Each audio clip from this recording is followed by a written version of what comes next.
Yet. I will start. Okay. Hello everyone, my name is Robert Więcko. I will be your operator during the call. Ryan will host the call and explain the background rules.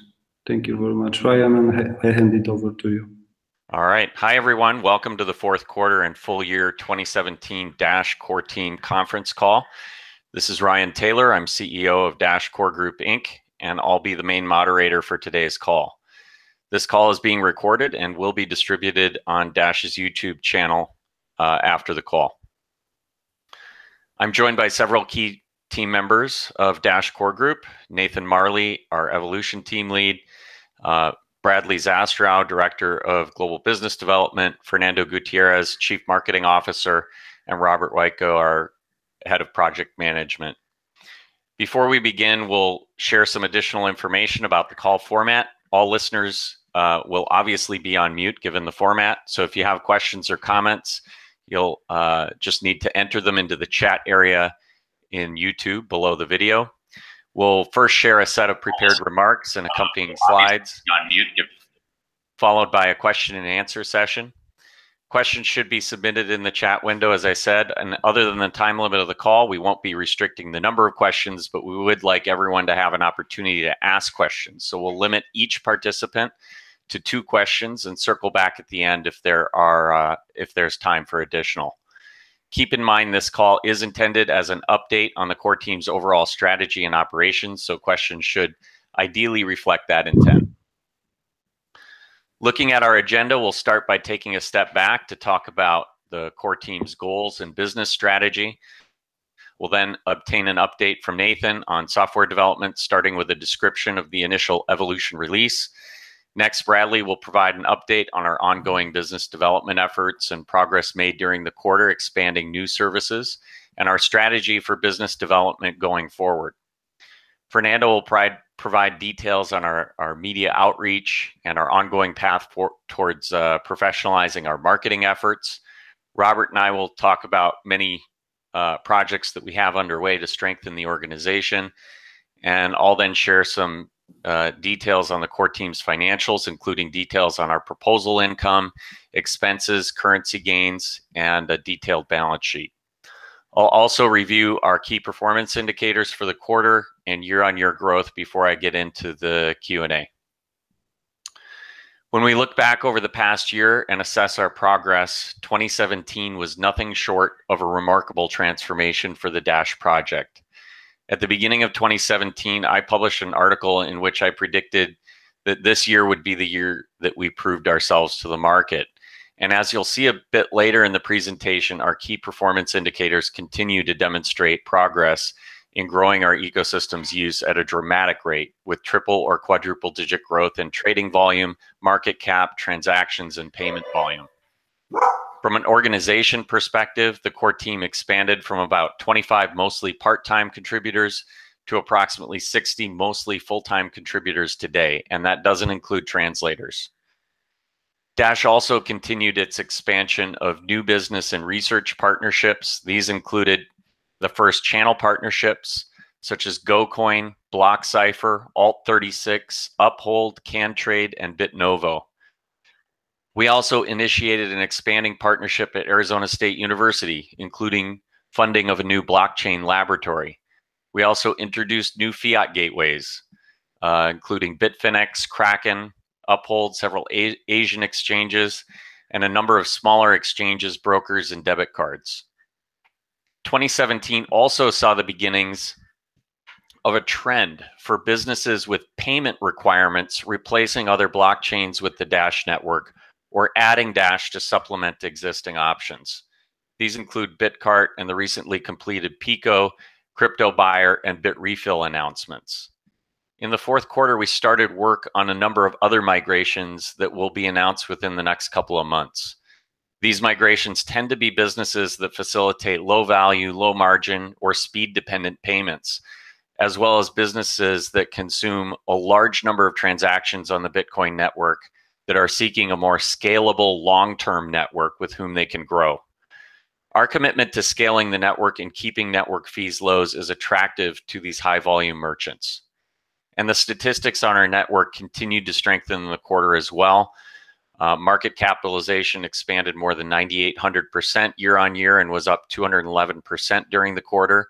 Our trading volume expanded over 13,000% year on year to a record 155 million per day, up from 52 million per day in the previous quarter.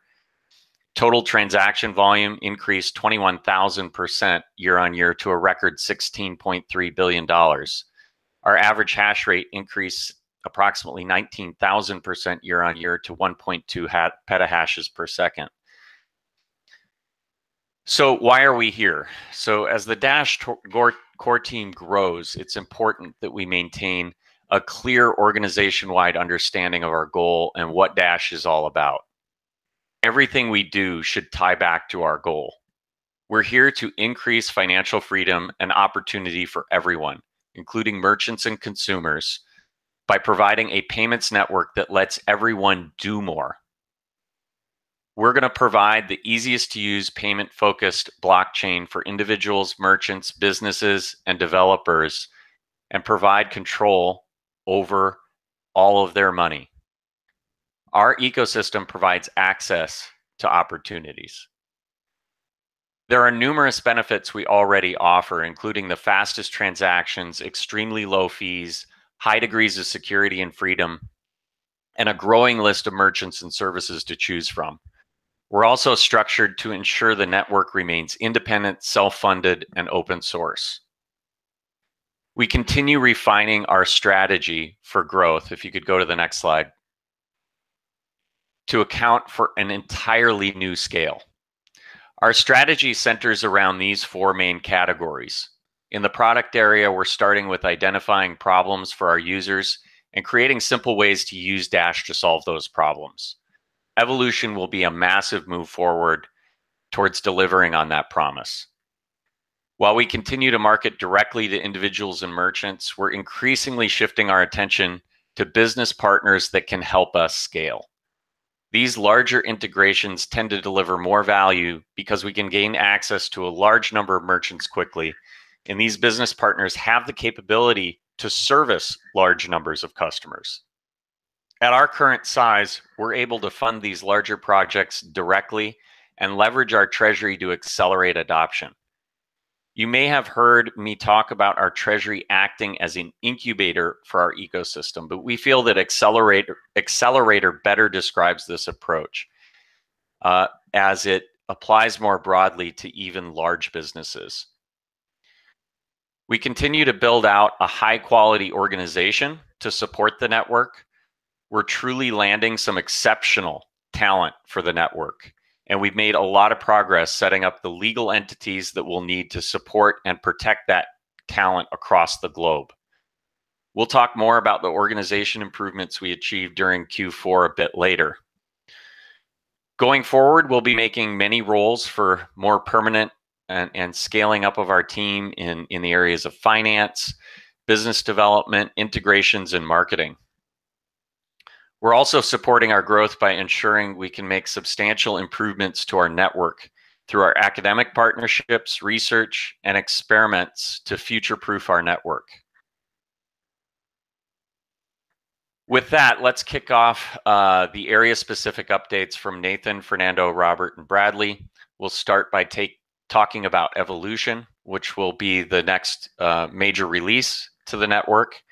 As discussed on the previous slide, Evolution is an integral part of our strategy to produce a product that delivers ease of use for both merchants and individuals. Evolution has many components, so we want to communicate very clearly what Evolution includes and how those components support ease of use. So Nathan, I'll hand it over to you and you can walk us through the slide. Yeah, thank you, Ryan. So the reason for this slide, I wanted to be able to share exactly what it means when we say evolution, because it covers quite a bit. And so it actually breaks down into a couple of different things. Evolution is actually a project code name.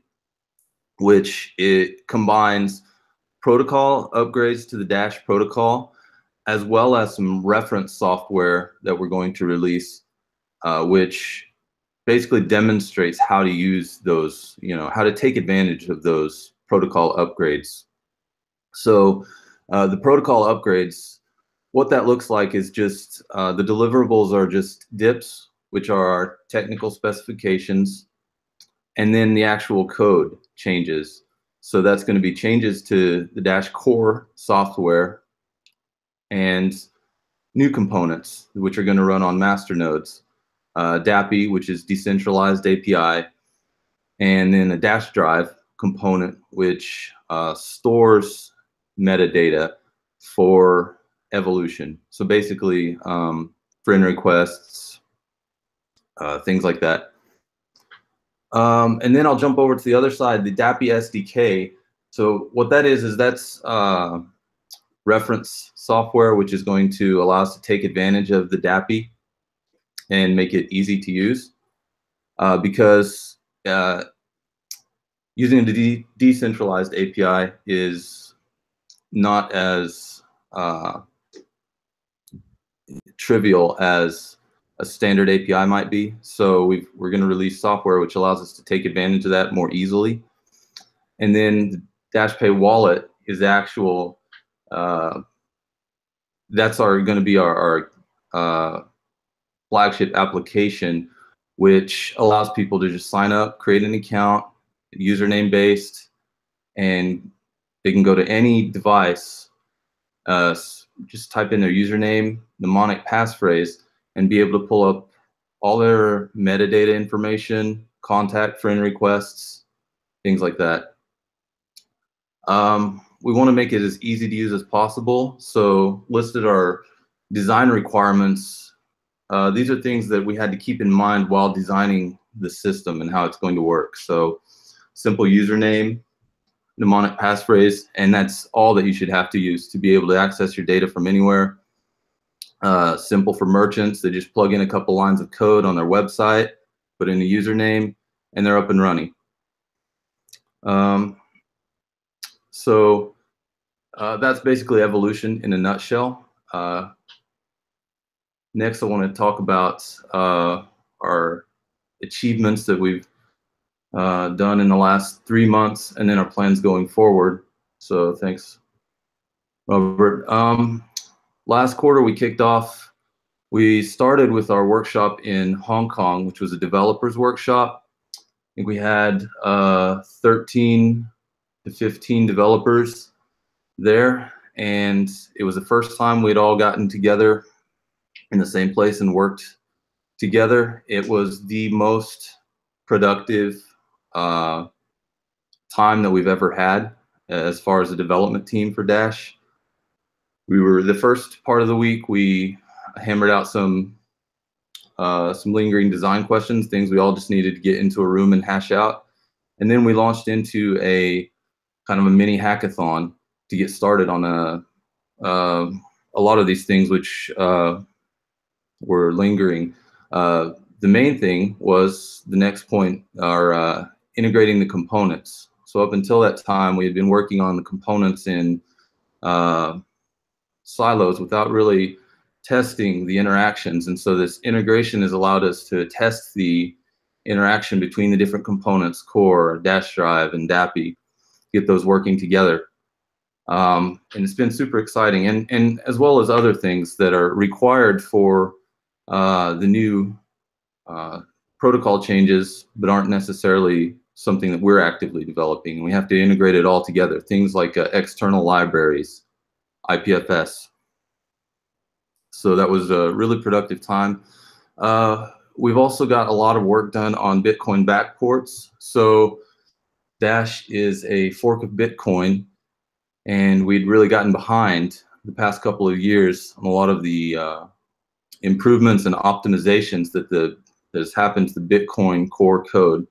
And so this past quarter, we've been able to get caught up quite a bit, and we're currently caught up to Bitcoin v14 as far as those optimizations and code improvements. And then we've onboarded a lot of new people since the Hong Kong workshop. We have 2 new backend developers. We have 1 new designer, and then 1 new UI UX developer as well. And we have 3 new mobile developers and have created a new mobile team as well. And I'll talk a little bit more to that on our Q1 plans. So our plans for the next 3 months, we are going to become releasing the technical specifications, which we weren't able to get around to in Q4 because of all of the other work that we had going on. We're restarting our development project management process as we had initially started Scrum. Had some opportunities there and are starting with a basically kind of rebooting how we're managing our project to make it more efficient. We have started and are going to continue to start testing and integrating on an internal DevNet, which is one of the key points and one of the things that we've needed, because when we're developing consensus software on a network, it is difficult to be able to test consensus changes without being able to control and simulate certain things that happen. And in order to do that, we need to be able to have a private kind of test net that we can influence and make things happen. And so we've created a private dev net, which is really helping us out quite a bit versus using the public test net. And we're hiring more people, back-end developers, QA engineers, another UX designer. And I did also want to note on the copay. So we're transitioning. We've had some opportunities managing some vendors for the copay project, and we've decided to take that in-house and develop that project ourselves. And we're also going to pivot away from using copay. See, originally it was intended to be the front end for Evolution, and we're going to go with a mobile app front end for our MVP, which should allow us to deliver a lot quicker. And so that's the iOS and Android apps, which were mentioned in the previous slide. I think that's all I have. All right, I think we're moving on to business development next. Thank you very much, Ryan. So thank you, everyone. I'd like to update you guys on, I guess, 3 key points here: what our business development strategy will look like, what our team will look like, as well as then also communicate some of our successes in the 4th quarter and beyond.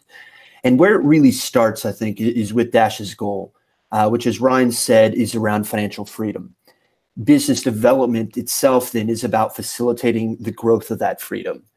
And to do that, we must really understand our customers, which you can see here on this slide. In Dash, we have 4. Our users, which are the everyday people transacting. Our merchants, who are those offering those point-of-sale services to our users. Businesses, who are offering B2B or B2C payment products. And then developers as well, who are creating technical solutions and driving innovation. And business development really focuses on the 2 middle customers, merchants and businesses. Our strategy is to ensure, though, that any benefits we're also driving to those 2 still link back to the users and developers, which together then lifts the overall Dash ecosystem. If we can go to the next slide. So our strategy for growth. Our strategy is really around 2 principles: scale and impact. We're going to focus on business partners that help us rapidly achieve scale. This is going to be partnerships, for example, in the channel partner space. We're also going to create easy onboard solutions for our smaller merchants as well. On the impact side, we're going to be driving that through focusing on 2 areas: distressed and destabilized economies and markets. This is going to be places such as Venezuela, Zimbabwe, etc. as well as under or unbanked populations and industries. So this is going to be examples such as the cannabis industry, as well as services for those people left out of the banking system. We'll do this, and at the bottom there you can see with a global footprint. We'll have regional managers in 4 regions. This is US and Canada, Latin America, Europe, Middle East and Africa, as well as Asia Pacific. Now, the way we'll work with our partners is with the 3 pillars that you see on the right in the gray box. Our partnership program, which is really about what we're doing today. This is bringing our partners into Dash and driving benefit back to them through increased transactions, volume, and customers. Business solutions, which is really how do we work with our multiple partners, interlink them together, and create a larger payment solution to approach bigger opportunities. A hypothetical example of that might be, say, in a brick and mortar retail space, where maybe we're linking an ATM with a debit card, with a point of sale, and with a broker service all together to approach. Merchants, it's unfortunately unrealistic for us to be able to work with every small merchant on a one-to-one basis, as we don't have that army of sales agents. However, we also want to welcome everyone into the Dash ecosystem. And so with the smaller merchants, what we'll do is create a clean and clear self-directed onboard process to assist them coming on board. Now, underpinning these 3 pillars is how we're also going to work with them on ongoing marketing and promotion to drive additional growth and stickiness of customers, and then also ongoing account management to continue to work with our partners, understand their strategic objectives, and again, unlock new opportunities. If we can go to the next slide. So some of our successes so far in the 4th quarter, on the people side, I guess myself, I was hired as the Global Business Development Director. And then we've had a couple of other key wins as well in the fiat gateway expansion, channel partners, and consumer services. I did want to pause, for a moment just to really mention the importance of Uphold, which we brought on board recently. This is going to be huge for us because they provide not only an easy way for consumers to buy Dash with, to be honest, some of the most competitive rates out there. They also have some of the best APIs on the market as well. So this is really going to enable us to also create new B2B opportunities with them as well. So that's a really exciting win for us. In the Q1 achievements, we've actually already hired the first regional business development manager, a gentleman by the name of Omar, whose first day will actually be this Monday, the 12th of February. So look for an official announcement and welcome on the Dash forum to come. But then again, we've also expanded our fiat gateways with BitInca, channel partner expansions with GoCoin, Strike Social, and BitNovo, as well as consumer services, Pico, Morph Token, and you would have just seen recently BitRefill as well. So the rest of Q1, what are we doing? We're going to continue to build out my team. I'm going to be focusing first on the Latin America and Europe, Middle East, Africa teams first, or positions rather. We really are going to work hard to get the right tools and data in place as well. So this is around CRM management, business intelligence, and really define the metrics that we can have an objective way to measure success. We're going to create an engagement plan, really some of that pre-work to again set us up for future success. And this is around creating customer journey maps, understanding feedback from our partners, what's working, what can be redesigned, and really working on solidifying our product and service offering when approaching new partners. And then, of course, obviously, as everyone expects as well, even though we're doing the pre-work, we'll still be doing, obviously, our normal, I guess you could say, work, which is really around onboarding additional partners. And that's all I have for business strategy. All right, great. Fernando, you're up. Yep. Thank you, Ryan. I only assumed the CMO role in early January, but I was involved with most of the activities before. So I'll give a brief update on what happened in Q4 and for Q1. First one is rebranding. Many people ask about it because obviously it's exciting for everyone. It advanced. In the end, it took a bit longer than we expected. We explored some branding territories we wanted to conquer. That was relatively fast, but then before that, we had done some. We made the decisions assisted by some market research, and we all agreed pretty fast. But then when we went to visual identity, that's much more difficult to decide. So we also have made some testing. We already have almost everything has been done with assistance from data. We have a great option that tested extremely well, much better than any other thing that we tested, including our current logo with a small refresh. So we are very confident everyone will like it. The plan is right now the style guide is being developed, and then we'll prepare a new version of the wallets and website and launch fully sometime in March. But it affects many things, so don't take the date as extremely hard.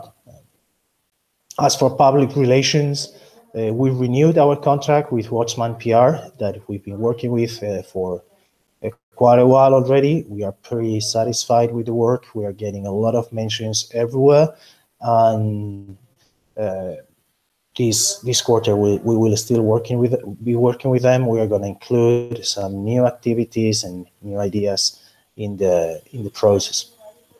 As for conferences in Q4, we attended Money 2020 in Vegas, another conference in Zug in Switzerland, in Crypto Valley, another one in Kiev, and in Warsaw.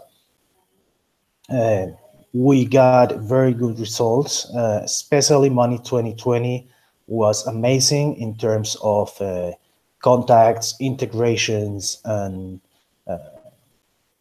in general, it helped a lot in all the in Q4, Q1, and someone that you will be seeing in the future.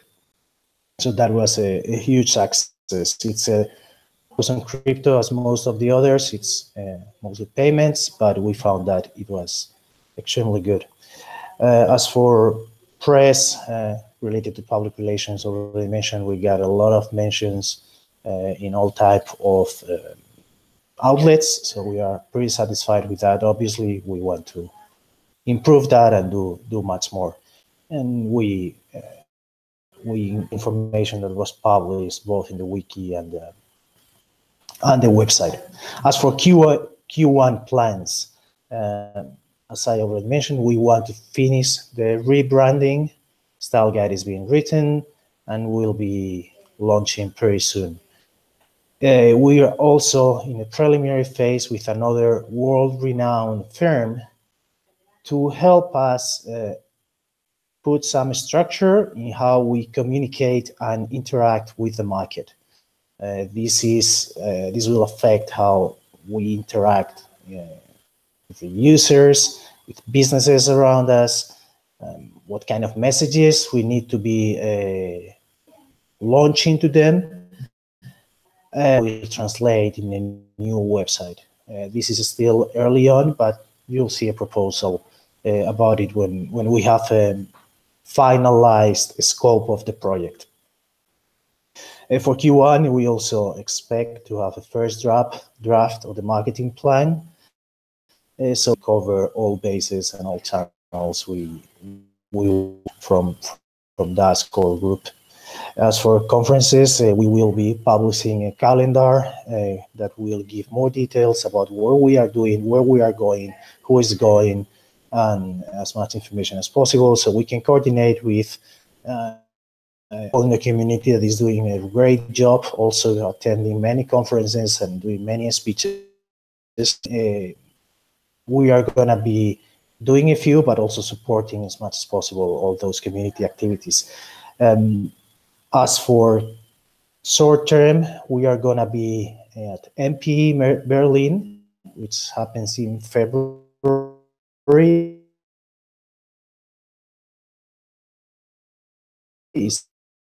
We're doing one blockchain conference in Moscow in April. We have closed an agreement with the Money 2020 organization to be part of their 3 events in Asia, Europe, and Vegas. The Asia one is happening in March in Singapore. The Europe one is Amsterdam in June, and the US one is in Vegas in October. This is the first such an agreement with anyone for their worldwide events. We're also doing a MoneyConf conference from the Organized Summit in Dublin in June, and we're still working on a few more options that we'll see a proposal for the funds for these conferences pretty soon. As for ad campaigns, we got money for a first ad campaign in Facebook a few months ago. It should be running by now, but we had to cancel it because of Facebook ban. And we could have a stand on crypto creativity, so we did, but with the risk system. Just yesterday, the plan to replace that first campaign in Facebook in the Google ecosystem was finalized, and we will be launching that first one probably by the end of February as we finish the messaging. And it's still going to be UK, Spain, and Venezuela. We're approaching advertising as users, but especially a way to know who our audiences are, so we can refine our messaging and then apply that to our organic channels, because we don't have the type of budget that we would need for real worldwide advertising campaigns. So we need to be very smart and optimize the money we spend. So to do that,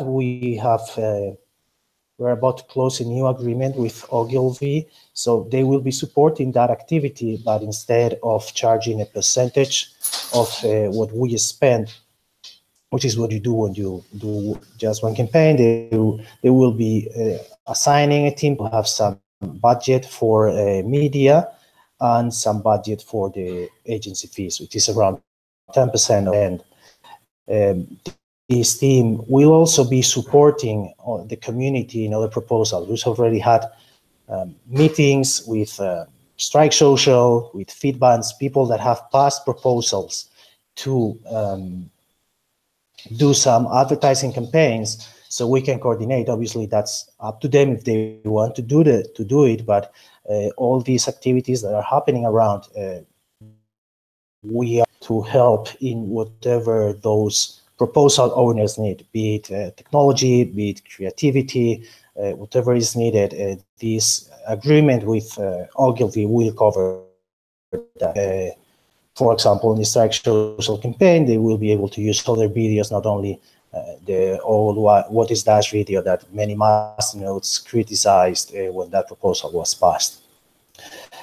And finally, the team, in this first quarter, we expect to onboard a couple people for the marketing team, so we can expand and launch other activities that are already being planned. But at the moment, there is no marketing team, and they are impossible to tackle. But soon enough, we should be creating the organization and launching new things. And that be all from my side. Robert, you can go to the next one. Yeah, so there were audio issues throughout your section. I think that everybody got most of it, but I'll recover a couple of things just to make sure the key points are there.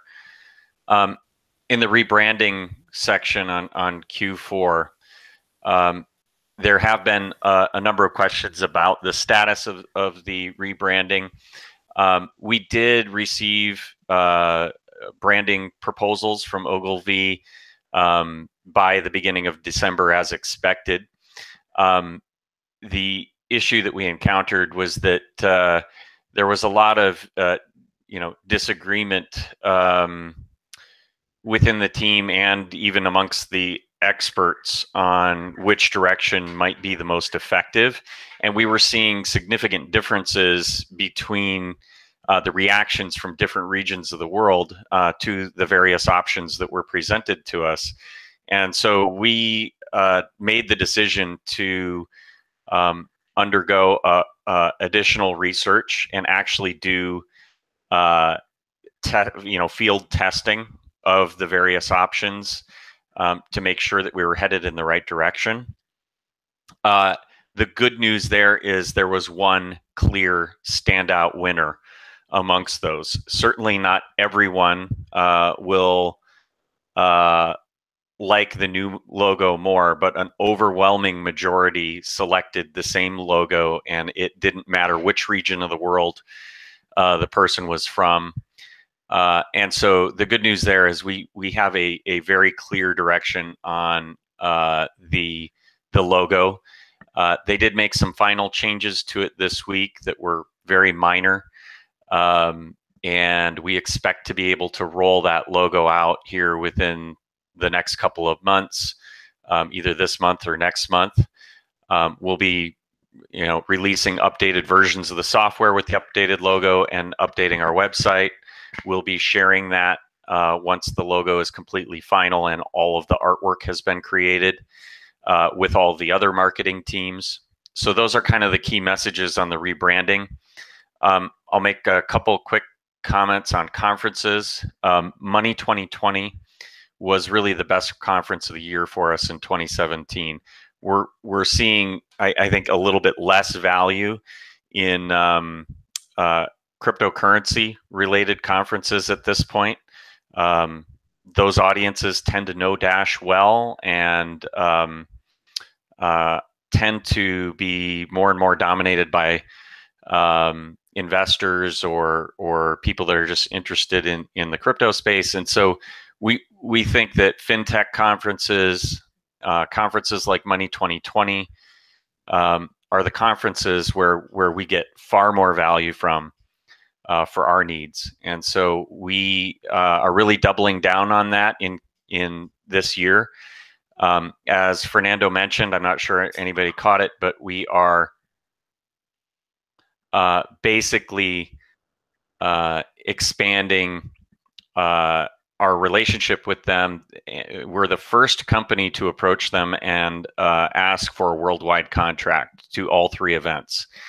And they really are bending over backwards to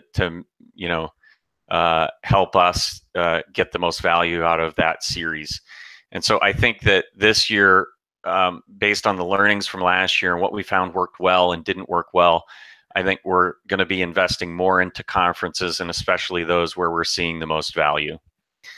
And then the other aspect to this that we'd like to emphasize is that we'll be publishing an event calendar shortly, and we're really becoming a very data-driven marketing organization. So Fernando is really doing a great job of bringing best practices in here to first test, measure, and then scale.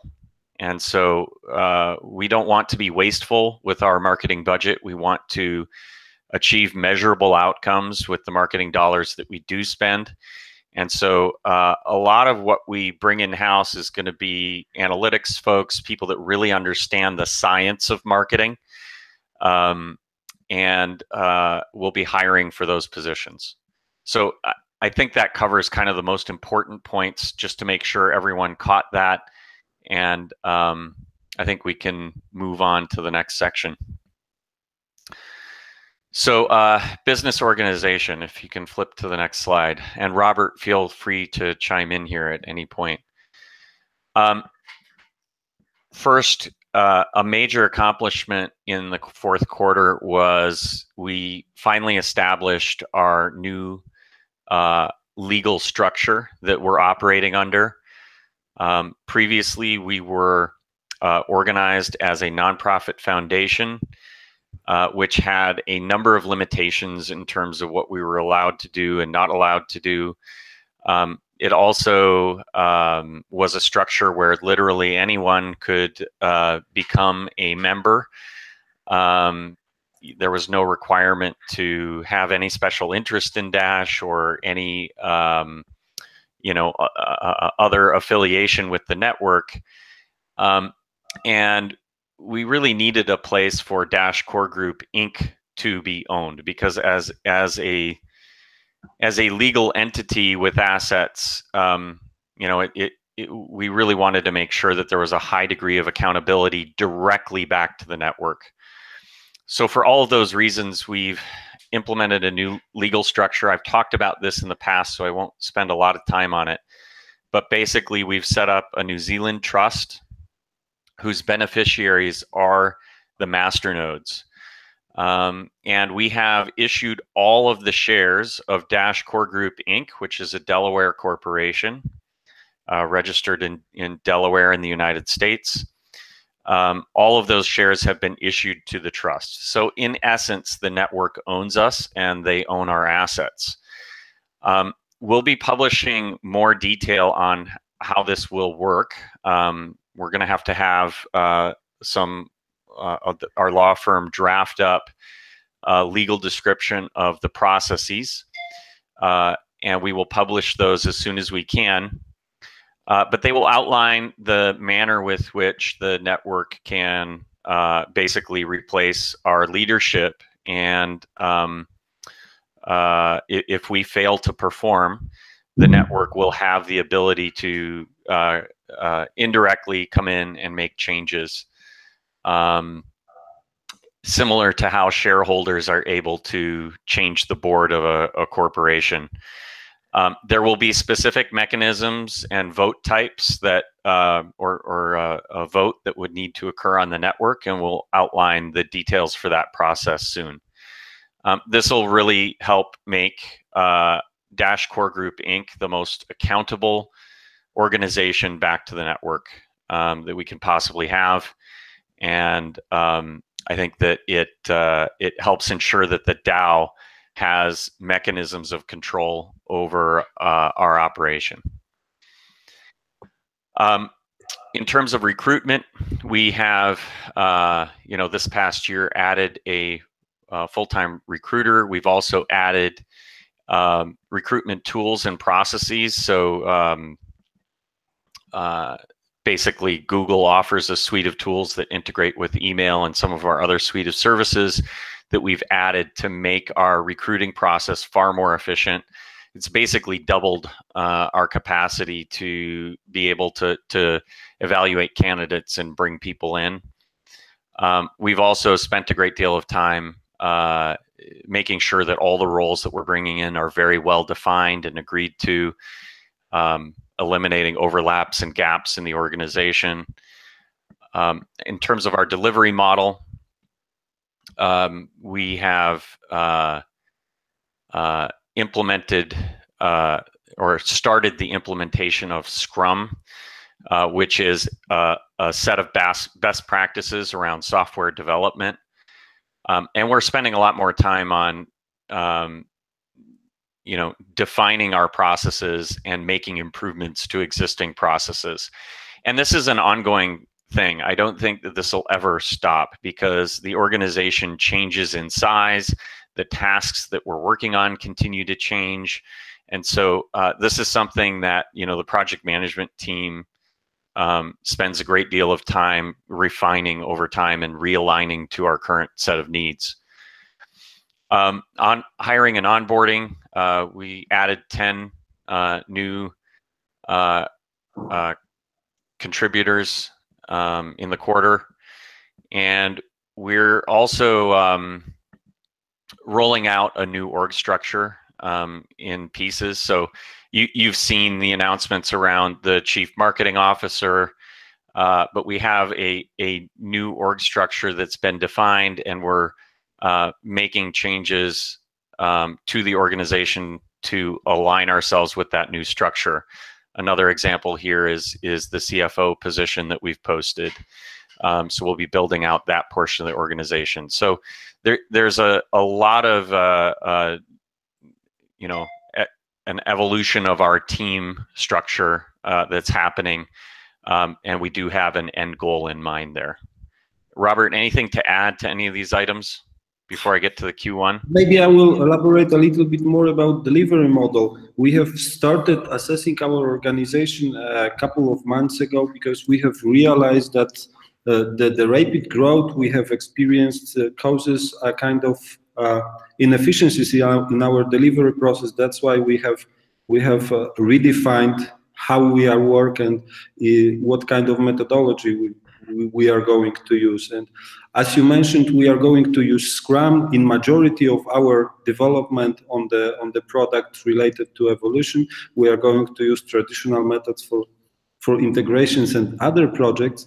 And it's also worth to mention that we just hired professional consultants from Agile Lab that are helping us with Scrum implementation, that are also analyzing and assessing our organizational structure, our abilities, and will help us in Scrum implementation by providing advisory, by providing trainings, and working directly with us in order to increase efficiency of our organization. All right, thanks for the additional color. So looking forward to the Q1 plans and goals, we have plans to hire the CFO. That is in the final stages, and we should be able to make an announcement within the next few weeks, depending on when our final selection can start. We're in the final stages of that selection.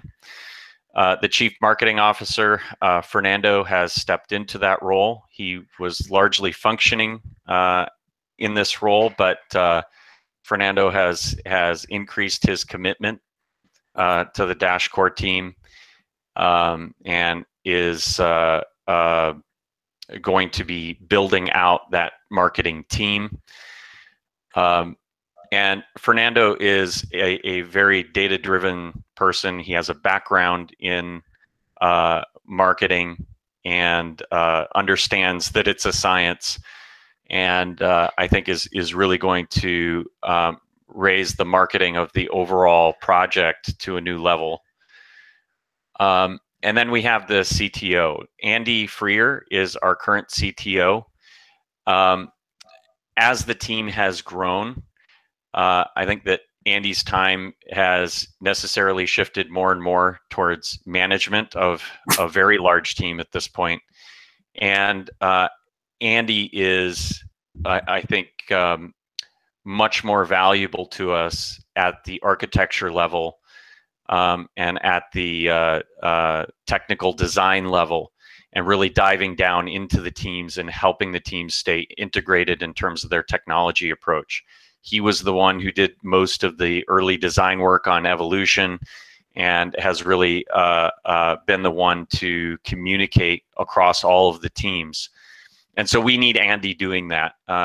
Andy will be shifting to a chief architect position, and we'll be bringing someone in to the CTO position that is much more focused on the management aspects, on external communication, on really the execution of that vision. And we feel that that's gonna help Andy and the rest of the team to execute better. And then we're also going to be rolling out a retention program. I think that one of the issues here is that I think there's an impression within the community that the Dash Core team is extremely well paid, and that isn't the case. Basically, all of the roles that we have we evaluated based on market median for the geography that individual is located in. based on job title, but those job titles do not take into account blockchain experience. And as you can imagine, with all the money flowing into ICOs, blockchain experience is at a premium. And we've also seen people that have left the project as the price has increased. And what we want to ensure is that the network is retaining its best talent here. And so our retention program is basically going to act a lot like a options program or a stock options program. We'll be going to the network with a proposal to set aside funds that will be held on behalf of the employees. And basically, employees will vest in that balance over a period of time. This ensures that if the price of Dash does go up, the people that are working on the project and might have a significant investment in Dash will not walk away from the project, and will be heavily incentivized to stay. So the higher the price goes, the more committed they are to staying. And so I think that mechanism is needed. I think it would be a devastating effect to have Dash go extremely well over the next couple of years and have people that have investments able to more easily walk away from the project. This benefits the contributors as well, because it really adds to their motivation to make Dash a success. This is a tried and true method in other organizations, startups, and so on, to really drive that commitment. And I think that Dash and the masternodes would definitely benefit from having this in place and having the safety in place. So more details will be coming out on that when we submit the proposal, but that is the basic idea. On the organization front, we are finalizing the New Zealand trust structure. It was actually completed December 22nd, but we still need to document that for the community and publish documents related to it so that you can all see what was put in place, and have instructions there for how you will interact with the New Zealand Trust, and basically oversee our operations as a masternode owner. We're also rolling out a professional employment organization, and we will be sharing more details on that as well. What a professional employment organization does is it co-employs people around the world for you. And so we're working with an international PEO that will basically provide us with the option to not just have people as contractors to the team, but actually be able to offer them employment in any geography. They handle the administration, they handle the onboarding process, they handle all of the legal paperwork, and this just makes us far more compliant with any local rules around employment. It allows us to keep contractors that we might not want to let go. There are limitations in some countries about the number of contracts you can sign or the length of period they can remain with you as a contractor. So this really allows us to be much more sustainable. It also allows us to extend benefits. Our entire team has been working basically at market rates while paying for their own benefits up till this point. At our current scale, we feel that we really need to provide our employees with the benefits that they could expect from other employment options if we expect to retain our best talent.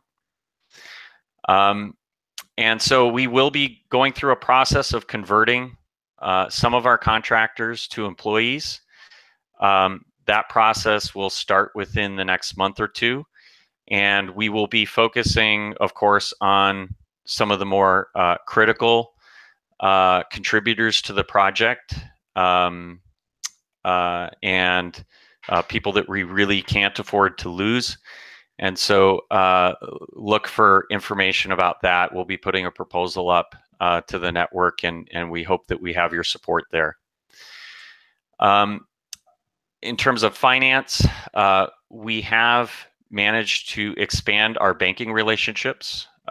We recently, just within the last week, got established with a U.S. bank account and a U.S. brokerage account that will allow us to more easily pay some of our vendors in U.S. dollars and convert to other currencies and make wire transfers around the world. We've had some bottlenecks in the past with our existing banking relationships, and so we've gone through a pretty painstaking process to get those banking relationships expanded, and this is just going to allow us to handle our finances much more efficiently. In terms of delivery model, we talked about the Scrum implementation. That continues. We're going to be having workshops that basically train the team on Scrum and will deliver a lot more efficiency for us. And we're also increasing our commitment to the community around reporting. We've heard the feedback here, and we will be doing more, not just with the community, but internal reporting as well. Alex Chopin, who's on the call and is our director of strategy, has been working on that process, and we will be issuing reports very similar to the one that you see here on a more frequent basis. So rather than a quarterly basis, we won't have a call, but we will have a monthly report in the other months. Research partnerships. I'm sure everyone's seen our research expansion with ASU Engineering. We were recently contacted by the business school as well. The dean of the business school came and spoke to me in my office, and they would like to participate in some of the more economic aspects of the network. We want to make sure that whatever efforts we expand with the university will be in concert with our overall strategy and with the other projects that are happening at the university. Make sure that those complement each other and are working together. And so we're going through a process right now to explore what possibilities might be there. If we believe there is an opportunity, we will bring that to the network. On intellectual property, we do want to release more information about evolution. And in order to do that, we need to make sure that our innovations are not able to be captured and patented by others, or similar innovations would be able to be patented. So we're going through a patent process, and we want to make sure that we do so in a way that preserves this technology as something that anyone can use. And there are patent types that allow you to do this. It's kind of unusual, but we want to make sure that any patents that are issued can't be acquired at some point in the future by trolls, patent trolls, and prevent us from using our own network, for example. We're committed to the concept of open source. And so what this means for us is there are special patent types. I believe that Tesla has used a similar concept in order to patent technologies related to electric car charging.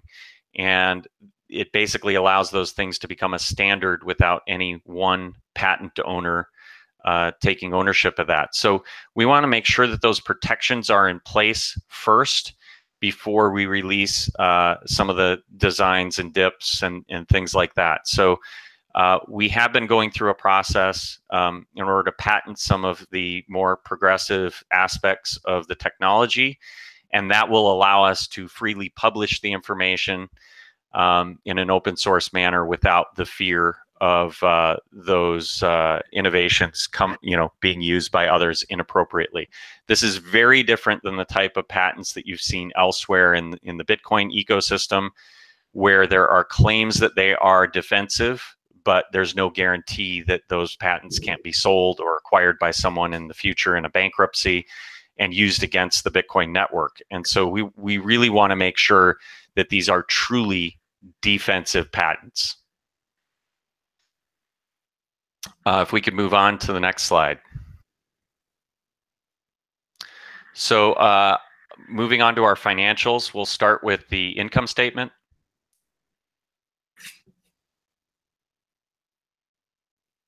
All right.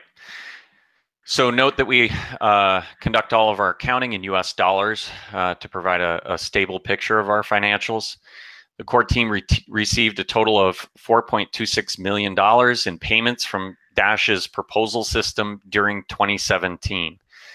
Although expenses exceeded this amount by about $1.2 million, we benefited from Dash's valuation increase throughout the year, which bolstered our income by an additional $11.2 million as our balance sheet expanded. As with past financial statements, you'll notice uncategorized income and uncategorized expense rows in the income statement. Basically, because our accounting package doesn't support currency conversions other than those involving the US dollar, we needed this workaround to facilitate conversion of Dash to Bitcoin, which is sometimes needed to pay expenses. Uncategorized expense represents the sale of Dash, and uncategorized income represents Bitcoin purchases. They're not true income and expense items. In most cases, due to the price increases, our budget balances have been so well funded, we haven't drawn additional funding for most budgets throughout most of the year, especially the second half of 2017. Our largest expense during the year at $1.8 million was for personnel. This line item includes the entire staff of the core team, including our staff of translators, technical staff, and business functions. Our run rate, obviously, at the exit of the year was much higher than this because we added so many team members throughout the year. Our second largest expense, also at $1.8 million, is mainly business development and conference expenses. This line item has been larger than our labor costs since the second quarter as the mix of spending continues to shift into direct investments into our ecosystem. The main costs in this category include integration costs for dozens of businesses throughout the year, grants provided through the BlockCypher grant program to onboard new merchants, and funding for projects that the core team escrowed for the network and are subject to the completion of milestones. So we capture those escrowed services from the budget system and then pay those out through our business development fund. Another major component of promotional expenses were for the many conferences we sponsored throughout the year, which included more than a dozen payments, fintech, and cryptocurrency-focused conferences. Legal and professional fees were the next largest component. These costs included the drafting of legal contracts and other legal services, our public relations services, HR recruiting services, and professional event management for the Dash conference in London. Miscellaneous expenses included $592,000 paid to advance Alt-36 funding due to a proposal system issue. Two of their proposals had passed in the fourth quarter, but because the funding address was a multi-signature address, the Superblock excluded these proposals. Basically, it was a technical restriction. And so the core team submitted a replacement proposal for the following month and advanced the balance to Alt-36 as soon as that proposal was passing in order to help ensure that the intent of the network to fund their activities was fulfilled. Moving to the balance sheet, our assets expanded by about $7 million during the quarter and $11 million for the full year.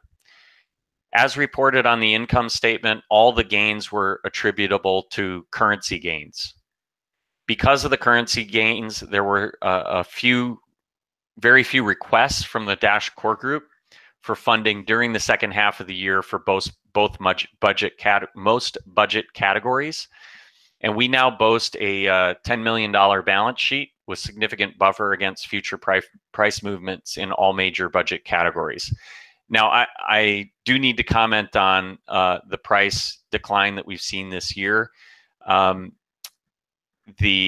we stand right now with the price in the 600s, we've seen a decline of more than 30% since the beginning of the year. But the good news here is, we still have a significant buffer against further declines, and we remain very well capitalized. I think you can see from some of these numbers that we're unlikely to need to come back to the network for a number of these categories for quite some time. So if we move on to key performance indicators, in terms of our financial KPIs, our market cap continued to grow rapidly in Q4. There were 7.8 million coins at the end of 2017, which was up about 11.7% from the previous year. Our price was also up 202% from the previous quarter, and we finished the quarter at around $1,000. Dash's market cap increased 211% quarter on quarter and 9,800% year on year. Daily price volatility did increase to 5.8% on a daily basis, which for the second quarter in a row was actually lower than that of Bitcoin, which is pretty remarkable considering the market cap difference between Dash and Bitcoin. Exchange traded volume continued growing for the 7th consecutive quarter to a new record of $155 million per trading day. That's up 198% over the previous quarter and 13,000% year on year. If we flip to the next slide.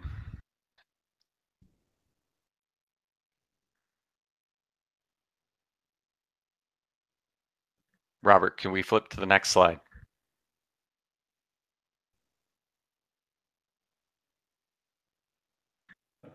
This is the next slide. Oh, okay. Oh, I'm sorry. This is the yearly. So as you can see from the yearly chart, 2017 was really a standout year in terms of our growth. It really was a year in which we marked completely new territory. Next slide, please.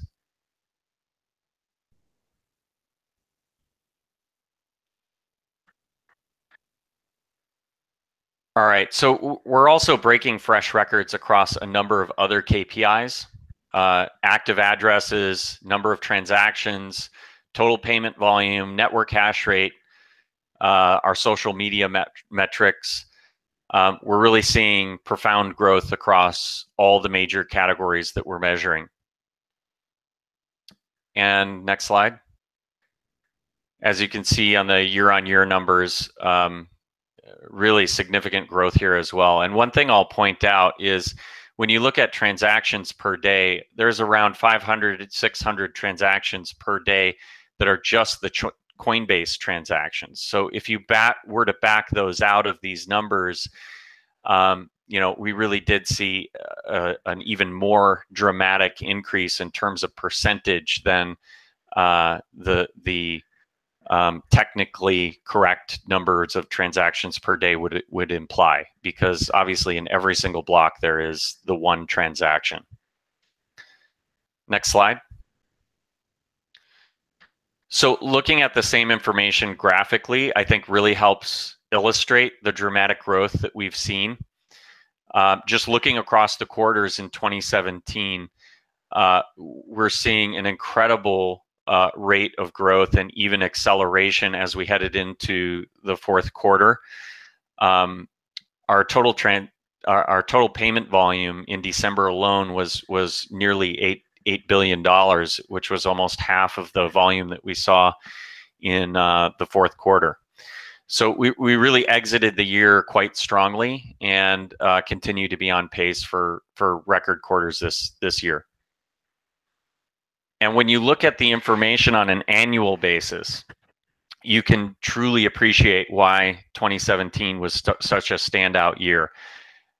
In comparison to previous years being, so low that they don't even really register on these charts, to where we are today. It really is incredible that we processed 38 billion in transaction volume last year, and our trading volume was up 100 times. Similar metrics around market cap and transaction volumes. So this really was the year that Dash broke out from being a small project to a really important player in the space. So to summarize where we are, the Dash Network and Dash Core Group continue to make rapid progress against our strategy, with a more robust set of plans for marketing and business development going forward, which really calls for expansion of those teams. The Dash Core Group is also evolving into a more data-driven organization in general, and we expect to be able to share measurable outcomes from each of our business functions in the future.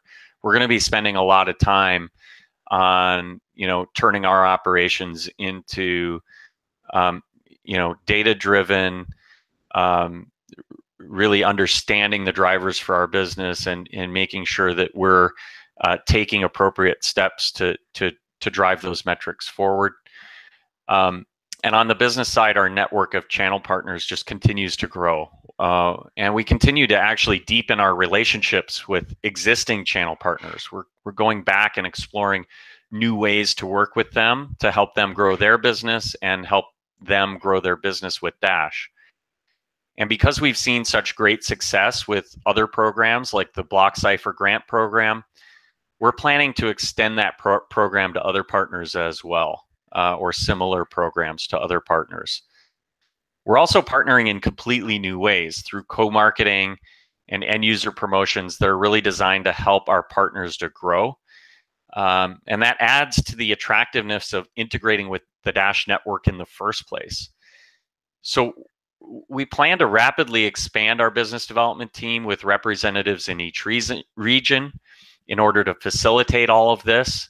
Activity has increased to the point that we need additional business development and integrations team members in order to manage the incoming opportunities and continue to be able to do outreach to the target businesses that we want to bring on board. We had over a dozen integration announcements in January alone, and the pipeline of opportunities is expanding. And every single one of these shows and conferences and things that we go to, we continue to expand our set of relationships. So we're seeing continued openness within the cryptocurrency space to Dash, particularly because of our combination of low fees, fast transactions, and ample fiat access, and long-term scaling roadmap. This is really important to businesses that have experienced the pain of what can happen on a network that doesn't plan for that. And that makes the Dash Network a really good solution for crypto businesses that are facing unsustainably high transaction fees, poor user experiences, and so on. So concerning team growth, we added positions in project management, quality assurance, infrastructure, all the engineering teams and business development, and posted the CFO position, which is nearing a conclusion in the coming weeks. We'll be continuing to add the team to expand our capabilities, and especially in the areas of marketing, business development, management capacity within the development area. We'll also focus on expanding our mobile wallets team this quarter, as we discussed, to better align our iOS and Android offerings, make them very consistent, and provide a better back-end services for mobile and other light wallet clients. I'm sure you saw the announcement today that we just released another version of the Electrum wallet. And so on the legal front, we completed the process of setting up a trust that's already taken full ownership of Dash Core Group shares. The beneficiaries of the trust are the masternodes. And so we're really making sure that we're able to have sustainable leadership at the Dash Core Group team. Full mechanics of this will be shared shortly, as I discussed. So it is an extremely challenging and time-consuming process to put these things in place, but we really do feel that it's important.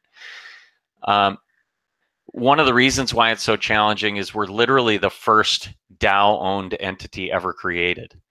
And think about what that means and the legal challenges that that posed to our legal team. And so I really hats off to the legal team for figuring out ways to make this happen. And I think that this puts the Dash project in a much better position to be sustainable. And so now that our legal structure is in place, we're planning to proactively address retention issues, which I know there's been a lot of concern expressed among our investors and community members. As things stand today, we provide no benefits and no retention incentives. And so, and we haven't adjusted any of our roles pay for blockchain-based experience. And fully onboarding new team members without prior blockchain experience can take 6 months or more, which makes these skill sets valuable on the market. And meanwhile, the compensation environment within the blockchain industry has become increasingly competitive. Our team is being actively poached by ICOs and blockchain companies with aggressive signing bonuses and compensation packages. Thus far, not one team member has left, which really demonstrates the commitment our team members have to the project and the commitment that they feel to the project, as well as the mission-driven mindset of service that we all share. That said, we need to start providing our team members with the benefits that they should expect from elsewhere and provide incentives for valuable team members to stay. So we do plan to pursue this strategy involving the professional employment organization and offer competitive benefits for team members consistent with their individual geographies. And second, we'll be approaching the network for this option style retention plan that will ensure that team members can participate in the growth of Dash and that they're incentivized to continue working for us even long-term, even if Dash does continue to expand at a rapid pace. And so more details will be coming. I believe there's no greater value to the network than ensuring that our top talent is secure. And so I really want to emphasize that, and I hope that the masternode owners that vote on these proposals share my view on that it's really the people that make this project possible. We'll also be creating a wholly separate legal entity. We're researching this right now, through which the network can make investments in equities, assets, debt, or other investment vehicles with the capability to distribute profits back to the masternodes. This entity will create new ways to invest in the growth of our ecosystem, perhaps with higher risk endeavors, while generating new diversified streams of income that will actually strengthen the network and make it more resilient and stable. Creating the structure also has new legal territory involved, and so it will take considerable time. But in consultation with our law firms, we're confident that this is a solution that's feasible in the near future. One of the less obvious benefits of this capability would be the stabilizing effect that profitable investments would have on Dash's price. There would be a continuous stream of purchase and distribution of Dash, which would build on our emerging strength of price stability of the Dash currency. Having a more stable price than Bitcoin already, this is a really strong competitive advantage for us. And I believe that it will continue to grow as a competitive advantage for us going forward. And it all has to do with the economics of our system. So I'll conclude with some comments on the state of the industry overall and what I'm witnessing in the conversations I have with other leaders in the industry. First of all, businesses continue to be affected by blockchain forks, high fees, unpredictable transaction times, and other issues. They're beginning to ask better questions to us about scalability and our plans to address it, the mechanics of instant send, and our governance.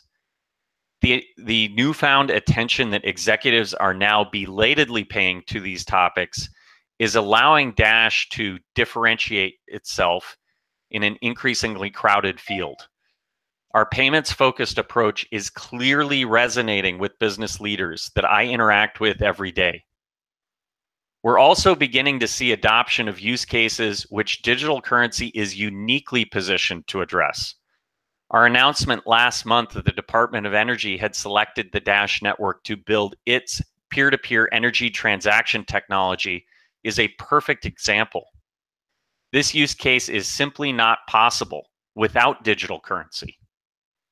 As the industry matures and begins to create new markets, we plan to capitalize on trends we see emerging in energy, healthcare, cross-border payments and remittances, high chargeback industries, and microtransactions. 2018 is slated to be another great year for Dash. The entire team is working incredibly hard. And I want to thank everyone that's contributed to our success in 2017, including our users, masternode owners, partners, miners, and proposal owners from around the world that make contributions to Dash and make the Dash network possible. On behalf of everyone at Dash Core Group, we thank you for your continued support, and we look forward to serving the Dash network in new capacities in 2018. So this concludes the prepared portion of the call, and we'd now like to begin the Q&A session. So I'll turn it back over to Robert, and he'll remind everyone of the process we'll follow for that session. Thank you very much, Ryan. So we are starting right now our Q&A session. We have 35 minutes left for that, so please try to be short in your answers so we can also answer the questions from the chat. The questions I will be asking are coming from forum, from users the questions posted by users on the forum. Fernando is collecting the questions on the chat, and they will be answered right after the questions from the forum. So let me switch on to the questions. Let me change the presentation scheme, and we can start. So first question from user AMP. What type of proposals does the core team feel is lacking in the community in Q4 2017 and Q1 2018?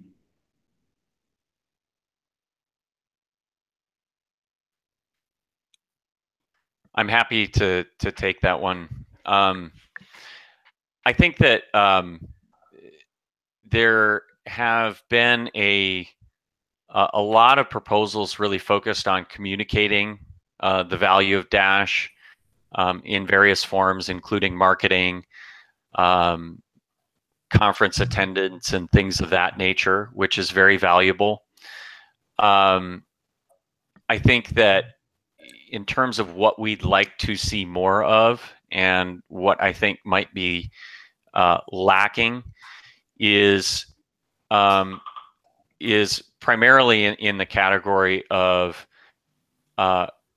development integrations into existing businesses. We do see a lot of proposals come forward that are seeking funding for startups, and they're promising great things for Dash. The issue with startups, I think, is many of them will fail.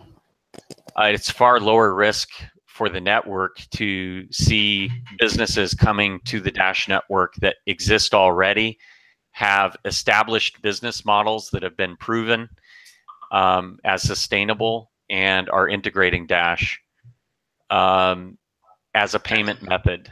And so I really would like to see more outreach to existing businesses, and more of those coming directly to the network. We obviously are happy to do escrow of those. I actually encourage the network to do it. We've seen a much higher success rate on implementations that do leverage our escrow, because the payouts are subject to the completion of milestones that they promise to the network. So I think in terms of the types of proposals, I would very much like to see more of the community doing outreach to potential businesses that are in their networks and encouraging people to pursue those integrations. And I'd also like to see an increase in the use of escrow, just because I believe that it is so effective. I just it disheartens me to see, you know, some projects that I'm sure start with good intentions and for whatever reason fail to deliver. And so I think that those escrow services are really important, and I'd like to see the masternodes hold proposal owners more, you know, more to that standard than the type of proposals where they pay out and we're hopeful that they will deliver. Thank you, Ryan. Another question: how satisfied is Core with the growth rate of the team to date? Should I take that one too? I can share some comments as well. So we are very satisfied with the growth rate. In terms of finance, what has been shared by Ryan before in the financial part, but also in general growth of the team. We were even a little bit overwhelmed by this growth because the expectations also raised dramatically. However, we are doing many changes in organizational part of our team in order to meet the expectations of users, but also to prepare our organization for what is coming with evolution. All what you have seen in the part of business organization are preparations for what is coming, because we believe that it will be a huge change for us, for the network, and then for the industry, and we simply want to be prepared. So yes, we are very satisfied with the growth. I'd say that there were a couple of challenge areas in 2017. I'd say in particular business development. I would have liked to have, Daniel left the team kind of unexpectedly for personal reasons. There was a length of time under which we weren't sure whether he would be able to return to the team or not. It really caused delays in building out that business development team. It put a lot of stress on the rest of the team. Fernando and myself really picked up the slack there and went through the process of hiring Bradley. The addition of Bradley and the ability to scale that team out, I think, was badly needed. And so that was one area that I was not happy with last year, but it was really something that was outside of our control, and we did our best to address it as quickly as we could. I think we're on a good track there now. And I think that the other aspect that could have used more attention was more at the management layer, and I think that we're addressing that as well. And so I think those are the two areas that I thought that we could have done better in. I'm heartened, though, by kind of where we're at the moment. Thank you. And the last question from the user: how much growth do we expect to see in 2018? Yes, one thing about things that we could have improved, and I think it's communication. We've mentioned it through the call that we are going to be increasing communication and reporting because we acknowledge that some things could be improved in that front too. Yeah, I mean, really the situation that we found ourselves in last year wasn't really amenable to spending a lot of time on communication. We were drowning in execution. And so I think that this is something that we recognized was a problem, but given a choice between executing something and communicating on things already executed or some of our plans going forward, it does take time to put together reports and put together a quarterly call like this. And so, it's a good point that, communication was lacking in part because of our lack of capacity to do it. I don't like making excuses, so we're fixing it, and we'll address that going forward. To get to the question around growth, I certainly don't like to speculate on price, because I don't think that that's something that we entirely control. I think that that's largely market driven at this point, given the highly speculative nature of the market. But I do think that we will outgrow the rest of the market by a significant pace again this year. We were one of the fastest growing last year, actually. And I believe that in terms of transaction volume, we're pursuing some opportunities that would bring hundreds of thousands of transactions to the network. And so I would anticipate that, at least in terms of our transaction volume, expect to see, again, strong triple-digit growth this year. Thanks, Ryan. Gentlemen, any other comments on this? Okay, let's move on to the next question from user The Desert Links. The question is, as far as GitHub commit access, including Evolution's private repos, forks, and other essential access, is there a contingency plan to pass this on in case of catastrophe befalling the core team, so that Dash continues on without losing years of development work? Yeah, I'll go ahead and take that one. Yeah, so currently there are 38 people who have access to the private Evolution repositories. So for one, it is very highly unlikely that those 38 people, something's going to happen to all 38 people at once. In addition, we have multiple backup processes for all of our repositories. And so I really don't see much of a risk. And additionally, once we open up Evolution, that's not private anymore. It'll be public, and everyone's going to have access to everything. Thank you, Nathan. Next question is from Grandmaster Dash. What are the most pressing improvements needed to the treasury system?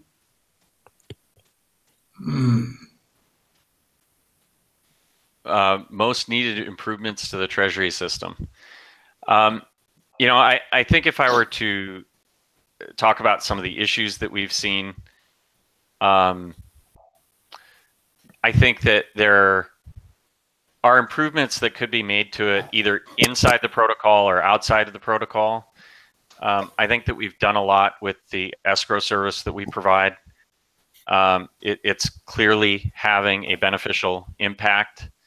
I think if I were to prioritize rolling out our products to consumers and merchants versus making further improvements to the treasury system, I would definitely prioritize the former. And I think that that's where our focus needs to be.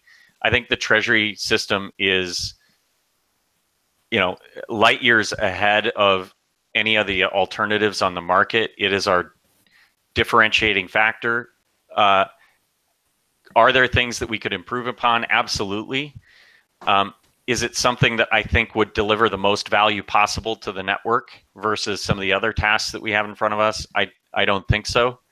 And I think that largely the issues we've seen are addressable in other ways. That said, I think longer term, there are some things that need improvement. For one, I think that there needs to be the ability to allocate a portion of our transaction fees to it eventually, because in the very long term, our budget continues to go down by 7% each year. There is a date in the future where, without doing that, the budget system doesn't produce enough to even cover the proposal fee. That's a very long way out in the future, so not a priority to try to address that. It's also fairly tricky to implement. Totally possible, but fairly tricky. So we're just trying to stay focused on where the value is. There are other things that we can do around facilitating essentially escrow or sign off for the release of funds at the protocol level. We've heard requests to lock a transaction value in at a US dollar increment. That's also not a very simple process. And so I think that there are improvements that could be made. but definitely not the priority. Yeah, to extend this answer, I would also add that we strongly encourage you, all of our users, to submit proposals to us. They will be stored in backlog, and if they bring value, they will be implemented in the future. As Ryan mentioned, our first priority right now is a product. However, the treasury system is also important, and improvements will be implemented later. Thanks. So going to the next question from Big Arcanda. Who would spearhead, and can we get support from core to have a full-time communications and support team that would be dedicated to updating our development status as well as customer and merchant support? I believe we have responded to this question partially during this presentation, Ryan, by declaring that we will be releasing similar report on monthly basis and quarterly call as well. Do you want to extend? No, I think that pretty well covers it. I think we have plans to do just what this person is suggesting. You know, we'll have a repeatable process around that. I think our capacity is such that we can do those things at this point. So look for that, and we'll be glad to take some feedback on how that is working for the community. We do want to make sure to balance the needs of you know, communication with the needs to stay focused on you know, executing, and I hope that we strike the right balance. Thank you, Ryan. Another question: is there a plan to create a merchant support team? Again, currently fragmented and not easily discovered. I think that was addressed as well by Bradley with the programs that we're rolling out around self-servicing merchants and the way that we're interacting with our partners. So next question from Pante Stefana. When will version 12.3 be in open testnet? I guess, Nathan, you would be the best person to answer. Yeah, I'm not really coordinating the releases of the core, but we are currently getting a lot of the final things added into the development branch for staging to 12.3. So I can't say for sure, but I know that we're wanting to release within the next few weeks, not sooner. And when will version 13 be in open testnet, or how long after 12.3 do you project it will take? Currently, version 13 is our evolution release, and we're estimating it at this summer, but I really can't be more specific than that. Mm-hmm. Thank you. Another question from BHKN. What do you think are our target users to attract? I'll take this one just because of the audio issues with Fernando that we experienced earlier. So we've really honed in on what we're identifying as like wired readers.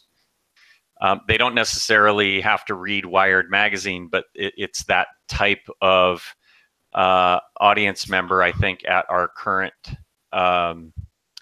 stage of growth. These are people that are interested in technology, are usually at the cutting edge, and usually willing to be early adopters. They also, you know, are well-educated, willing to take some risks with technology. So it's really that type of person that we're going to be targeting very early on. We are going to be exploring the effectiveness of different messages with different groups, though. So I think one of the things that we will be doing a lot of is evaluating, for example, in Venezuela, how your average consumer might react to certain messages around the security of having control over your funds and the protection against deflation and things like that. So there are different groups that we'll be going after in different geographies, and testing different messages. And if we find that certain message types are very effective, we may be going forward, with other target groups. Fernando, anything to add? Can you hear me well? Yes. No, the most important thing here is that up until now, we had very little information on who our audience was. So we are going to be doing many tests to measure that. What can be measured doesn't exist. We're going to do market research on a regular basis, and we are going to be doing these advertisements campaigns I've talked about, so we really know who our audiences are. And we'll evolve with that. We are happy to be corrected. We start from some assumptions, we test them, and then we change that. Obviously, there is some intellectual exercise to do around audiences, but it's very early on to really say. In the end, the audience for a project like ours is everyone, but that's the end goal. We need to start from something smaller and grow from there.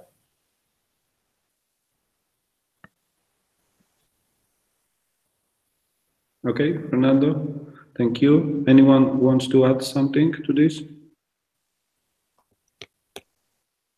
Okay, next question. From Strophy. When you pitch Dash as a potential payment system to a vendor/integrator, how much comparison to our competitors is involved? Are entities like Dash Core as a central point of contact seen as an advantage or disadvantage from their point of view? In general, how do you approach these meetings? I can jump in with that. The quick answer is that Dashcore Inc. is viewed as very much as a competitive advantage. A lot of coins obviously don't have that business arm to kind of proactively drive business. And further, someone with whom our potential partner can obviously connect with if they've got issues, marketing and promotion, growing the business, long-term relationships. So right off the bat, we are seen as a very much an advantage. I'd say from a competitor point of view, though not obviously exactly like us, in my short time here so far, Ripple has come up insofar that they have a similar, I guess you could say, business structure, again, to proactively drive their business. And they still operate somewhat similarly in our business space as well around payments. I think our main difference, though, of course, is Ripple focuses more on that back-end B2B side, more around banking relationships, whereas we have kind of a two-pronged approach, both attacking those opportunities, but then additionally also on the consumer side, merchant relationships, and again, giving consumers that ease of access. Yeah, I'll chime in here with my own point of view. I think that it really is situation dependent on whether or not competitors even come up as a topic. In businesses where they are using Bitcoin or some other digital currency, they do want to know what's different. What are you bringing to the table? And so basically, this is enabling us to kind of bring our differentiators to the table and say we have instant transactions, we have a structure in which you can engage with us, we have technical support, we can provide co-marketing. And so in that context, it does come up that we're a competitor with these other networks, but generally speaking, the things that we bring to the table make us a better option. And that's why we're seeing so many of these conversions lately. The other aspect is when we're talking to someone who is comparing Dash with their traditional payment method. And in that conversation, we're not bringing up competitors like, you know, Bitcoin Cash or Litecoin or some of these other you know, potential competitors within the crypto space. We're being compared against the payment systems that they're using today, and with a permissionless, borderless, very low cost, high speed network, they're usually aren't attributes that we don't beat their existing options on. And so there's a lot of interest in people comparing Dash against the traditional finance system and finding that Dash actually can meet their needs or enable business that aren't possible with some of those other mechanisms. So yes, it does come up as a point of comparison, but almost always in a good sense. Thank you, Ryan. Thank you, Bradley. Another question from Todd. The evolution team is probably the right size at this point, but other teams are likely needed. Integration team, mobile, desktop, web team, crypto security analysts, merchant tool team, sales, engineering, etc. Maybe it would be good to move some of this outside of core group. The challenge? Dash core group is already challenged with engaging with the community. It will be possibly even more challenging to work with outside entities. Yeah, I mean, here's my point of view on it. I'm sure everyone has a different point of view, but when I look at each of these functions, there are certain functions that naturally belong together and certain functions that really should be separated. When it comes to the business operations of Dash, I think that the network benefits from having a cohesive strategy and a cohesive execution team that can weigh priorities across those areas, that can easily negotiate any issues between those areas within its organization.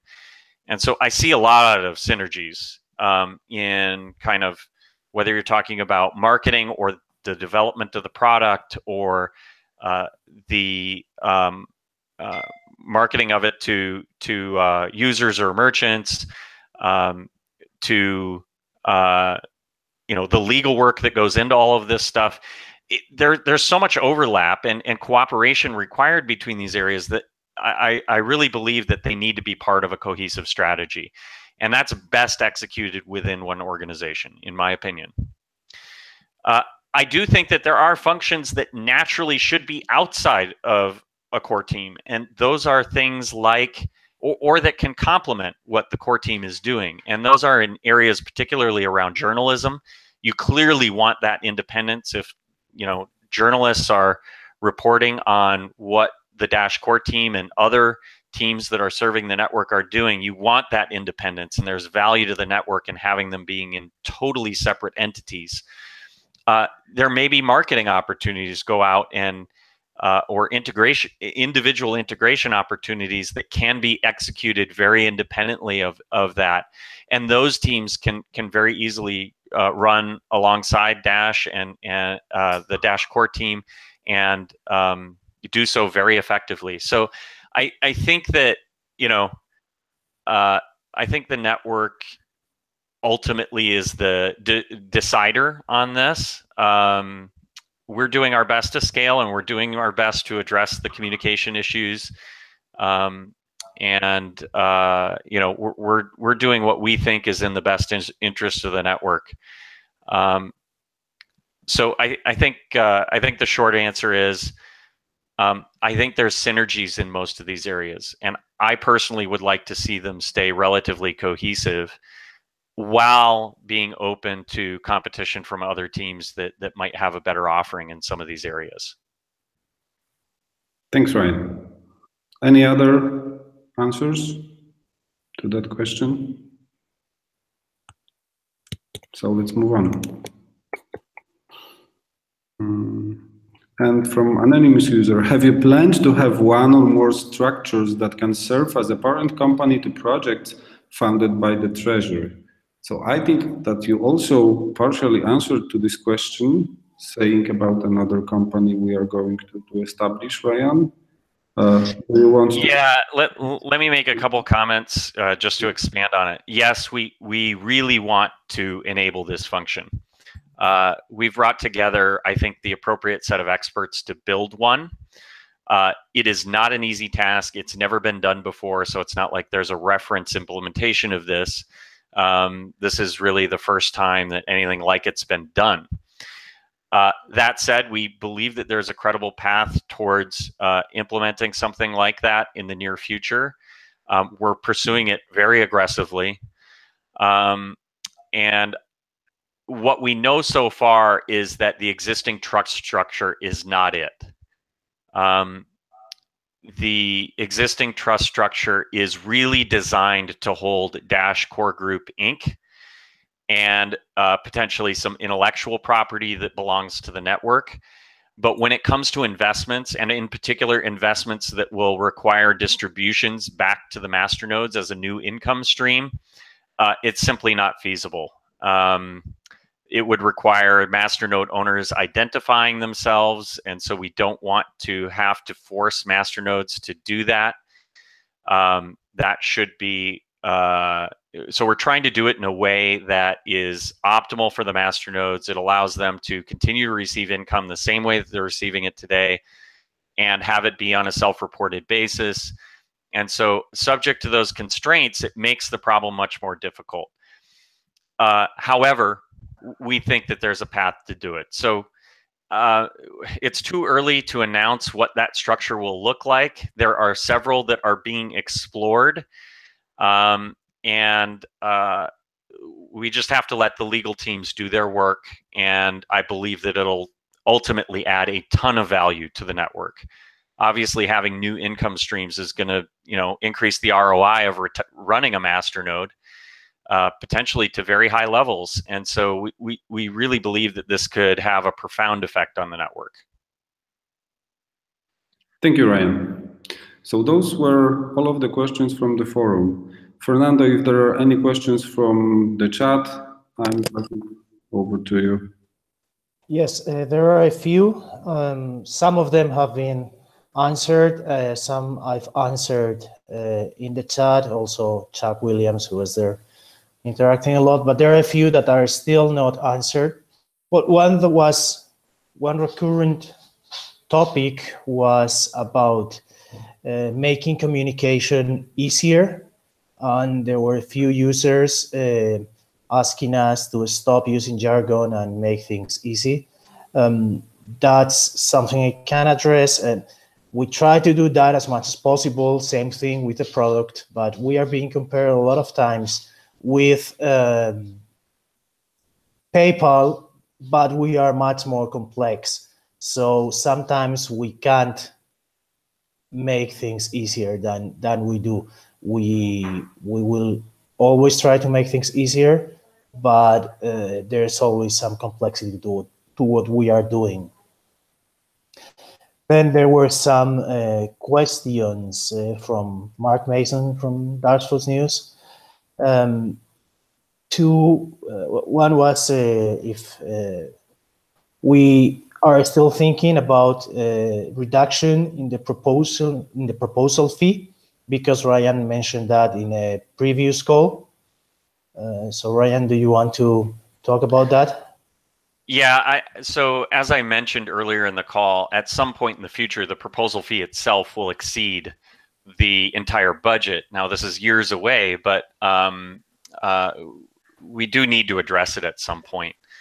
What we're seeing right now is that the proposal fee is definitely not a hindrance to receiving proposals. I don't know if it was a record, but it felt like a record last month.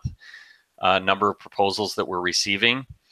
So I don't really see it as a huge issue. And I think it's important for the network and for it's important for the network to recognize that each time you're putting a proposal forward, you're basically asking for somewhere around 1,000 people, maybe more, maybe less, to evaluate your proposal.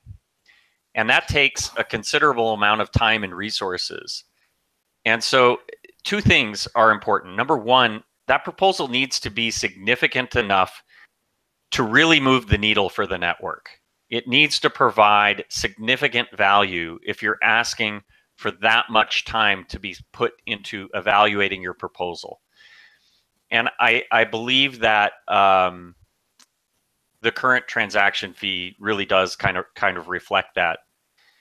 I think that number two, it ensures that you're not asking them to evaluate something that just isn't significant. So if you're proposing something that, you know, costs a few $100s, like a meetup or something like that, I don't think it crosses the threshold anymore for what will move the needle for the network. And someone is not going to risk 5 dash in order to receive such a small amount of funds. And I recognize that the funding amount is not necessarily tied to the impact, but there is a correlation.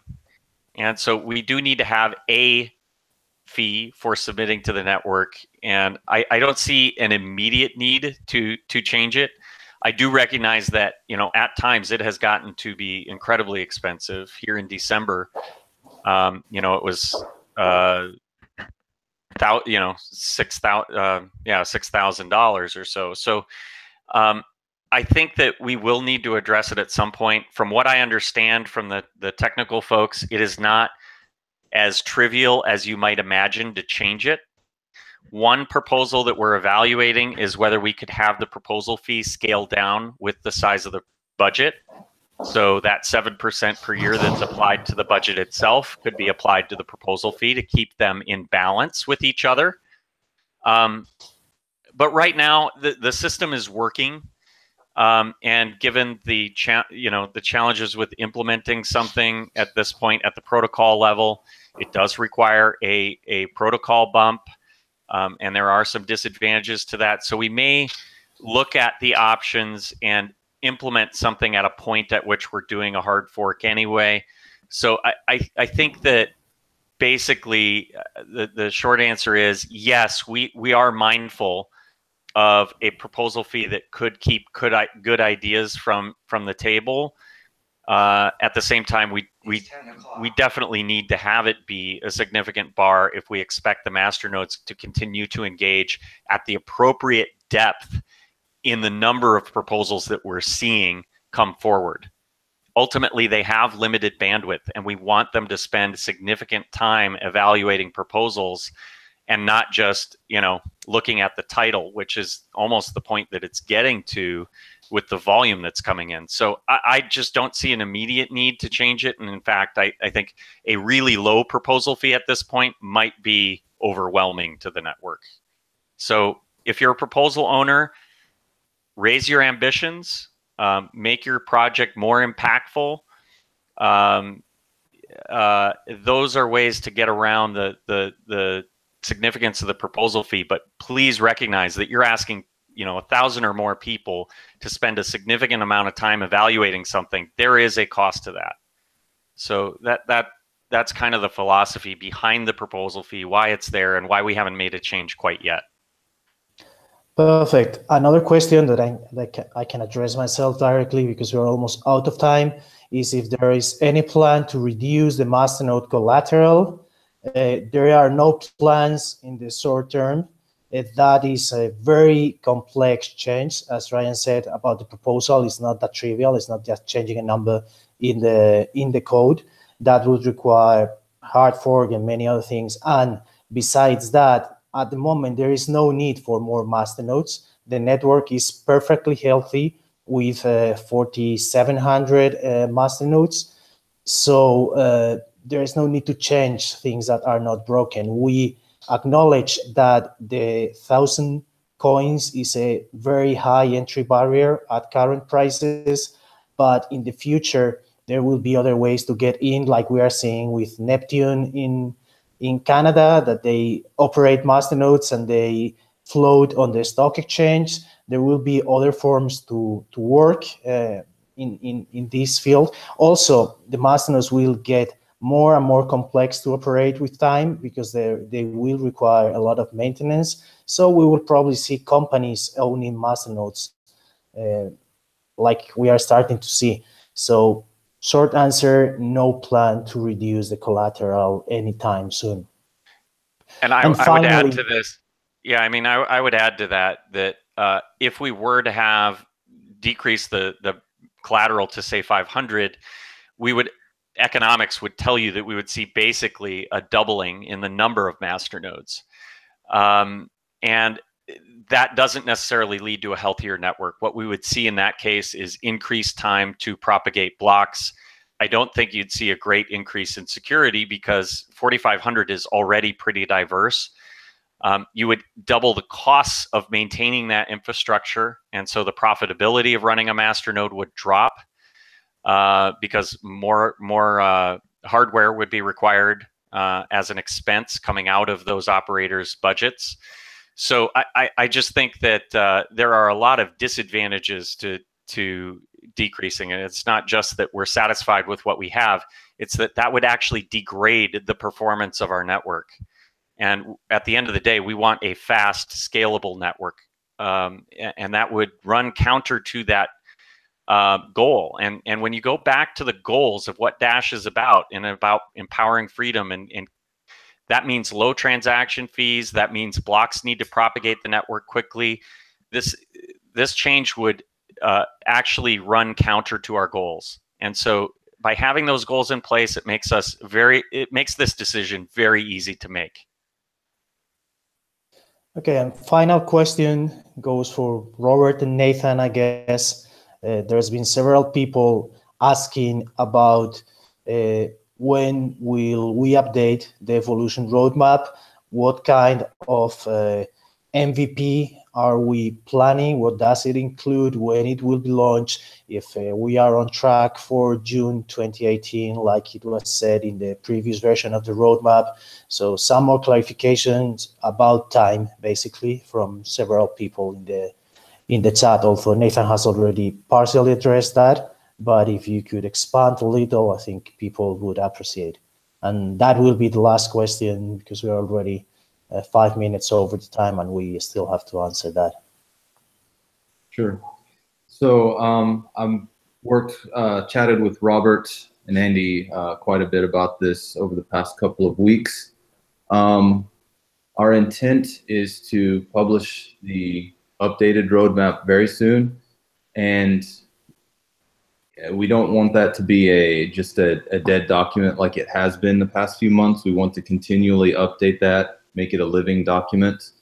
Our estimation for MVP is summer, but we are actually going through our master backlog, and we'll begin that process on Monday of next week.